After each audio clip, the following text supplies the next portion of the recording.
What if the knight in shining armor was just a walking metal furnace with cramps and constipation? What if that gallant clash of swords you dream of smelled more like sweat, moldy cheese, and terror?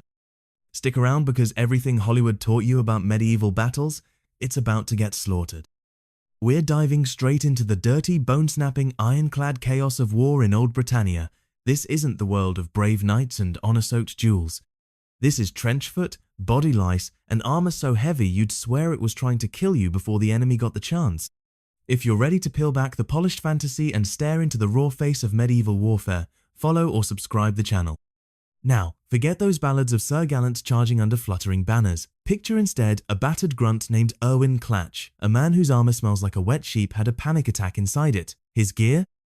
Not elegant, functional, cheap, and forged by someone whose idea of comfort involved mild torture. A full-face helm, the kind dreamt of by elite warriors, weighed upwards of 30 kilograms. That's like duct taping a refrigerator to your head and jogging into battle with it. Erwin's mobility? As graceful as a brick in a thunderstorm. The metal bore down on his spine and shoulders, draining strength before a single blow had been struck. Swinging a sword felt like swimming through molasses with a kettlebell taped to each arm. And all this action under a blazing sun that turned the armor into a human stovetop, or worse, in sleeting rain that froze joints into solid misery. Underneath the armor was a quilted undergarment called a craviston, basically a thick, woolly onesie soaked in sweat and despair. It helped absorb blows but also turned into a swampy sauna after 15 minutes of marching. The average fighter, not your elite nobles, but grim mercs and drafted farmers, made do with 12-pound chainmail. It protected decently against slashing blades, but get too close to a longbowman or a spear-wielding soldier with bad intentions, and that mail turned into a death funnel. Arrows sliced through it. Spears drove metal into muscle. Worse still, weapons like spiked clubs and morning stars didn't care about mail. They smashed bones straight through the links. A cracked rib doesn't care how many rings you're wearing. Then there was the helm, a suffocating box with eye slits so narrow you'd miss a punch from the left and a surprise kiss from the right. Breathing? Like through a rusty tin can. Hearing? Muffled, like shouting underwater while wearing earmuffs. Every shout from the captain sounded like distant whale song, which explains why half of medieval battles were chaos from the start. Let's not forget the shield. Thick slabs of wood or metal gripped on the left arm, pulling the shoulder out of socket if held too long. Combined with a heavy sword, axe, or flail, the whole kit could weigh half the man's own body. Ever tried sprinting across a muddy field in your kitchen's entire cookware collection? That was battle prep for Clatch and friends. This gear was expensive, outrageously so. A finely crafted suit of armor could cost the same as a small hamlet and its livestock. That's why only the upper-crust nobles, lords, or extremely lucky knights got the shiny gear. The average peasant? Quilted jackets, old helmets from their grandfather's corpse, and maybe, if lucky, a few iron scraps sewn into leather. Maintenance? Oh boy. Armor rusted faster than cheese goes moldy. Soldiers scrubbed it daily with ash, sand, vinegar, and fat. No glistening, mirror-polished chest plates here, just dull, dented, stained plates and clunky hinges. English weather damp, cold, and miserable didn't help either. Skip one day of maintenance, and your breastplate turned into brittle brown crust. Your joints seized like rusty garden shears. Even elite suits had fatal flaws, weak points in the armpits, elbows, knees, and groin. Enemy fighters aimed directly for these soft spots using needle-like blades called stick pikes or wrist thrusters, sliding between plates like burglars through a window. Visibility was horrid. Warriors relied heavily on comrades nearby, a literal case of "watch my back or I'm toast." Falling off your horse in a swamp or pond while wearing full plate? Congratulations. You just turned into a drowning tin potato. Getting dressed was its own saga. You needed a squire, sometimes two, to help strap every cursed buckle in place. Poor Erwin, of course, had no such assistance. He had to shimmy into his armor like a drunk squeezing into skinny jeans, and wearing it long term, it wore you right back. Dislocated joints, warped spines, constant chafing. If you survived the war, your skeleton retired before you did. And forget stealth, armies made more noise than a marching blacksmith convention. The clink-clank of thousands of men in metal gear echoed across fields, giving the enemy a 10-minute heads up and giving everyone tinnitus before the fighting began. You think everyone was marching out joyfully for king and country? Think again. The image of cheerful men riding off with pride and loyalty in their hearts is another sweet lie. The English army was built on vassalage, a medieval pyramid scheme. Lords, landholders, and knights were legally bound to offer soldiers for war at their own expense. In theory, a good idea. In reality, it meant dragging your farmhands, cousins, and anyone who owed you beer money into a battlefield nightmare. Every landholder owed the king about 40 days of service each year, a period known as the clam term. Sound short? It was, especially when you were invading Wales or chasing ghosts in France. So when the 40 days ran out, soldiers left. The king? Desperate? Solution? Mercenaries? Thus entered the Celestial men, hired fighters from all over Europe, the Bernwicks from Flanders, the Glockens from the Rhine, the Taviani from Italian cities. Their loyalty was tied to gold. No coin? They switched sides. Some even looted their own employers when payday went missing. Trust no man who fights for coin, the proverb went, unless of course you didn't want to fight yourself. And then came the peasants pulled in by the royal man calls. These decrees read loudly in town squares and outside churches, threatened punishment for anyone who didn't show up at the muster ground. Come fight and die, or we'll ruin your life. Not exactly inspiring recruitment posters. Leaving meant abandoning farms, shops, and families. For many, it spelled disaster. Crops died, children starved. And if you did come back, you probably came back missing an eye, your money gone, and carrying 5 different diseases you couldn't name. No one was eager to join up again. Motivation depended on class. For a young knight like Osric Vane, without land of his own, war was an opportunity. Kill well, survive better, and maybe a king would toss you a manor and a title. For mercs, it was a paycheck. For peasant conscripts, it was either forced compliance, brutal punishment for dodging, or the slim, ridiculous hope of robbing a dead enemy and getting away with it.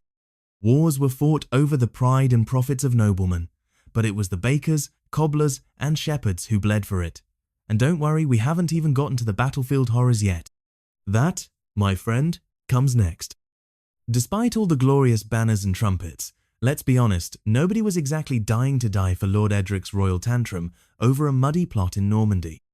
Most men had to be forced, bribed, or outright threatened into picking up a sword, and if they dared say, "Nah, I'm good," the punishment was swift. Their land taken, their names blacklisted, and their lives turned into open season for anyone with a grudge. But still, desertion was everywhere. Especially during those endless, miserable campaigns that went south faster than spoiled meat, hunger, disease, and empty coin purses had a funny way of turning patriotism into see ya. Troops just slipped away. Some wandered off and tried to sneak back home to avoid shame. Others joined rogue warbands, ragged gangs of ex-soldiers turned bandits because at least they got fed. Controlling a medieval army was like herding drunk cats during a hailstorm. With no proper communication system, no phones, no maps, and half the soldiers barely literate, commanders often had to pretend they didn't notice the chaos just to keep some sense of an army together. And the march? Oh, the glorious march to war? It was more like dragging a wounded walrus across tar. Armies moved slower than gossip in a monastery. Even mounted knights like Sir Bertram of Yarrow barely managed 15 miles a day on a good day, and that's if the road didn't collapse into a gooey, medieval fondue of mud. Most roads were ancient Roman leftovers that had crumbled like dry biscuits after centuries of neglect. One hard rain and boom, you've got men in wagons sunk up to their knees, hauling not only weapons and tents, but whatever stale bread and mystery meat the quartermaster scraped together. The supply wagons, the rolling terrors, as soldiers half-jokingly called them, got stuck constantly. It took 10 men, 6 oxen, and a lot of swearing to budge just one cart. And those carts weren't just hauling food. They carried blacksmith kits, spare weapon parts, noblemen's wine barrels, chapel altars, and one knight's personal bathtub, yes, really. Meanwhile, logistical nightmares plagued every commander from old Queen Sigrid's backwater campaign to the great northern warlords. Feeding thousands of men and horses without reliable supply lines? An impossible riddle with deadly stakes. So what did they do? They took food forcibly. Requisitions turned into pillaging faster than you could say tax refund.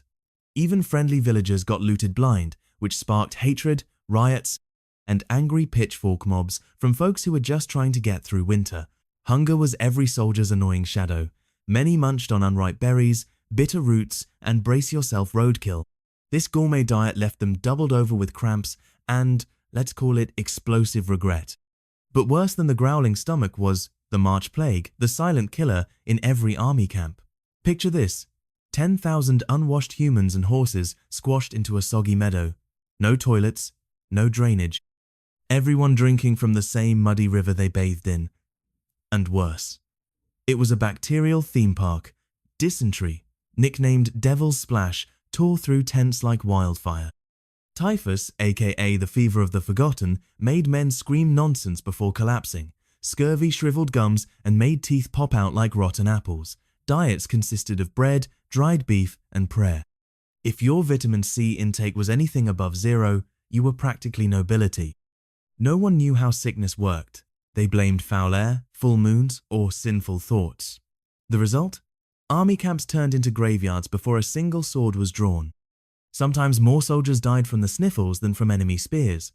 Whole divisions disappeared not in combat, but into shallow mass graves just beyond the campfires. And we haven't even reached the river crossings yet. Most bridges were long gone or sabotaged. Retreating enemies often set them ablaze, forcing armies to search for shallow crossings or forges, which could be anything from a trickling stream to a man-swallowing bog. Sometimes they'd build makeshift pontoon bridges using wagons and boats, but it took forever, time they rarely had. Meanwhile, the giant caravan that followed every army grew longer by the mile. Blacksmiths, cooks, carpenters, mobile chapels, even theatre troupes. They slowed the march down to a crawl. If a butterfly farted upstream, the army didn't move for 2 hours. Night in the camp was a blend of paranoia and bad sleep. Watchmen had to stay sharp for ambushes, angry locals, wolves, or feuding mercs. Mercenary armies were multicultural powder kegs, French brawling with the Flemish, Germans arguing with the Bretons. Fights broke out over everything from stolen boots to mispronounced insults. Booty sharing was a nightmare. One man's gold ring was another's father's wedding gift. Tensions always simmered. And then there was water, or rather, the toxic soup pretending to be water. Rivers filled with animal waste, blood, and latrine runoff. If you drank from it, congratulations, you just fast-tracked yourself to 2 days of vomiting and death. Scurvy symptoms added their own horror show. Swollen gums, teeth falling out mid-sentence, ulcers forming in the strangest of places. Imagine trying to march 20 miles with a mouthful of bleeding sores and a gut full of regret. So, you're expecting organized battles? Soldiers lining up in neat rows, like some Game of Thrones fanfic? Not quite. Real medieval combat was a sweaty, clanging bar fight multiplied by 10, 0. Sure, there were tactics. The famous shield bind, rows of men, shoulder to shoulder, shields locked made a powerful wall. Longbowmen? Oh, they were terrifying. A well-trained archer like Alric Finn could fire 12 arrows a minute, each one capable of punching through chainmail and into the poor soul behind it. But once the melee began, goodbye order. The field turned into a mosh pit of rage, screams, panic, and blind stabbing. Horses crashed into men, swords tangled, blood sprayed. You couldn't hear your commander, your friends, or your own thoughts. Communication systems were a joke, flags were useless in smoke, trumpets drowned in the chaos, and messengers usually died halfway through delivery. The plan, if there was one, fell apart within minutes. One rumor, one dead officer, one enemy cavalry swing from behind, and panic spread like fire. Units scattered, men dropped weapons and ran. Sometimes, it wasn't even the fighting that broke them, it was the fear. Yes, English longbowmen were legendary. Their arrow storms darkened skies and decimated ranks from afar, but even they had no guarantees. Cavalry charges, enemy marksmen, or simple bad luck could end their day in a flash. They were feared, but far from invincible. The medieval battlefield was not a story of honor and glory. It was the story of disease, confusion, and human chaos stitched together with steel and desperation. And if you think that was hell, wait till we show you what happened to the wounded. You could rig up the finest surround sound in a Hollywood studio, blast war drums through the floor, and still never scratch the surface of what a real medieval battlefield sounded like. The noise was a full-body assault, a shrieking, roaring, blood-soaked concert of terror. It wasn't just swords ringing off shields or axes clashing with armor. It was the guttural howls of 1,000 men screaming battle cries like wild animals. It was the sobs of the dying, the hoarse gasps of men bleeding out in the mud. It was the shriek of horses, wounded and berserk, trampling anything in their panic. Add to that the shrill blasts of trumpets and war drums meant to organize the chaos, but usually just turning it up to 11. And the smell? Gods help you. No scented candle will ever recreate the gut punch of war stink. Start with hot blood, lots of it. Now stir in sweat, rotting mud, burning timber, unwashed humans, and horse droppings. Mix in a good helping of terror-induced accidents, yes, grown men so frightened they lost all bowel control mid-charge. Armor heated by the sun gave off a metallic tang, while the smoke of burnt wagons and the occasional burst of crude gunpowder created a choking, sulphurous fog. Survivors spoke of it years later, unable to forget the stench, a memory burned into their brains deeper than any scar. Many soldiers fought in what can only be described as a blackout trance, part shock, part instinct, part hallucination. The brain switched off and let the body move on raw fear and rage. The battlefield wasn't just a physical place. It was a sensory overload, a screaming nightmare capable of snapping even the strongest minds. But if death didn't get you right away, there was something far worse: surviving with a wound. Imagine this: you're slashed across the thigh, you fall, someone drags you out. Now what? There were no proper field hospitals, no trained surgeons in shining white coats. Your best chance was a man named Harold Snag, whose job yesterday was trimming beards, and today involves sawing your arm off. Medieval doctors were often barbers with a rusty blade and a bottle of wine. Their understanding of human anatomy was based mostly on guesswork and luck. Anesthesia? Forget it. At best, you got a jug of ale or a poppy brew that numbed you just enough to make you scream a little less. Amputations were performed alive, saw to flesh, bone cracking under pressure, screams echoing through the tent. And when it was over, they'd press a red-hot iron into the stump to stop the bleeding. Most didn't survive this. Shock, blood loss, or infection took them. And it wasn't the heroic kind of death. It was slow, reeking, and agonizing. The real killer wasn't the sword, it was sepsis. Without antibiotics, even a small gash could turn into a death sentence. Cuts festered, pus bubbled, the skin blackened, death by rot was common. Gut wounds? Forget it. If an arrow or blade pierced your belly, you were finished. The guts poisoned themselves from the inside. You didn't die that hour. You died over days, delirious, begging for mercy. Wounds were rinsed with wine, vinegar, or in desperate cases, urine. Yes, pee. Sometimes, oddly, it worked. But more often, it didn't. They wrapped wounds in herbs and prayer, smeared on crushed leaves or honey. Sometimes the dressings helped, sometimes they just kept the flies out. Mortality rates from battlefield injuries were obscene. More than half of those injured didn't make it. You had better odds rolling dice in a storm. Now picture the battle through the eyes of Geron Trask, a humble cooper yanked from his workshop. No armor, just a leather tunic with some iron bits sewn in. On his head, a dented old helmet handed down from a cousin who died in the last campaign. In his hands, a long spear and a prayer. Geron stood shoulder to shoulder with terrified men who looked just like him, calloused hands, soot-stained faces, eyes darting with dread. Before him loomed a wall of enemy shields, shining steel blades poking through like a row of polished teeth. The enemy roared. Geron's legs nearly gave out. He could barely see. The sides of his helmet narrowed his vision to a tunnel, and the men next to him blocked everything else. The air filled with a roar of screams, the rattle of armor, the thud of arrows slamming into bodies. Comrades collapsed at his side, screaming, their blood splashing his face. No time to think. No room to move. No higher purpose. His only goal was simple and primal. Don't die. Forget valor. Forget glory. This was a meat grinder. You stabbed wherever you could. Neck, back, groin. No honor, just survival. No duels. No fairness. Just rage, fear, and muscle. If the man in front of you hesitated, you pushed forward. If the man behind you fell, you stepped over him. If your spear snapped, you used your fists. The battlefield didn't care who you were, only who lasted. And when the screaming stopped, when one side finally broke and ran or was butchered to the last man, that wasn't the end. That was just the start of the next grim chapter, the scavenging. The victors, still panting, filthy and blood-smeared, moved across the field. Their job now wasn't to mourn, it was to loot. The wounded? If they moaned, they were finished off. Sometimes with a stab, sometimes with a boot. Their armor was worth more than their breath. The dead were stripped of everything: weapons, coins, rings, boots, even their belts. Comrades looted comrades if no one was watching. A man's death was just another chance to upgrade your gear. The battlefield was a market of blood, and survival didn't make you noble, it just made you next. Anything that could be pried loose from a corpse had value: a dented blade, a rusty helmet, a half-worn pair of boots. Even scraps of clothing or crude jewelry were stripped without hesitation. The wounded were often silenced swiftly, not out of cruelty, but caution. It was easier, safer.